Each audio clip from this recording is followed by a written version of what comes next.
Hello YouTube family, બધા કેમ છો? બધા સારા અને ખૂબ ખૂબ મજામાં છો? દોસ્તો તમે જોઈ શકો કે આજે દોસ્તો અમારા અહીંયા બધા ફૂલ વેણાઈ રહ્યા છે. દોસ્તો વિપુલભાઈ વેણી રહ્યા છે અને તમારા સંગીતાબેન પણ દોસ્તો ફૂલ વેણી રહ્યા છે. અને દોસ્તો અમારા નાના છોકરો તમે જોઈ શકો. ઓય ટાટા કર જોઈ શકો. બધી અહીંયા દોસ્તો ખેતીવાડી અમે કરી છે દોસ્તો. શાકભાજી દોસ્તો તમે જોઈ શકો. રેંગણ પણ વાયા હતા અને દોસ્તો ટોમાટા પણ અત્યારે વાયા છે, પણ દોસ્તો અત્યારે ટોમાટા દોસ્તો જે નથી લાગ્યા એટલે દોસ્તો અત્યારે આપણે ફૂલ વેણવાનું કામ ચાલુ છે.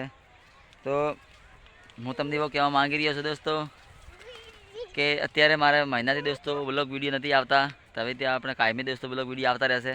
તો પ્લીઝ યાર તમને હાથ જોઈને વિનંતી કરું છું યાર કે તમે દોસ્તો ખાલી વિડીયોને પૂરો જોવો અને હારા દોસ્તો કોમેન્ટ કરો. તમે જેવા કહો જેવા દોસ્તો વિડીયો બનાવીને હું તમારા આગળ દોસ્તો અપલોડ કરતા રહો. તો આ વિડીયોમાં આટલો જ હતો દોસ્તો. તો દોસ્તો એક વાત કહો દોસ્તો કે વિપુલભાઈ તમારા સાથે દોસ્તો બે વાત કરશે દોસ્તો કે આ ફૂલ વેણવાની કેવા મજા આવી રહી છે દોસ્તો. હેલો ગાઈસ, આ જોઈ શકો દોસ્તો તમે આ ગોટા વેણી રહ્યા અમે અંજારીના. આ બાદ અમારા ગોટા વાયેલા હજુ અમારા બૂન ને હું વેણી રહ્યા દોસ્તો. તો થેન્ક યુ મેરે પ્યારા દોસ્તો. આ વિડીયોમાં આટલો જ હતો. તો ફરીથી નવા વિડીયોમાં નવા લઈને આવશો. તો જય આદિવાસી, જય જોહાર.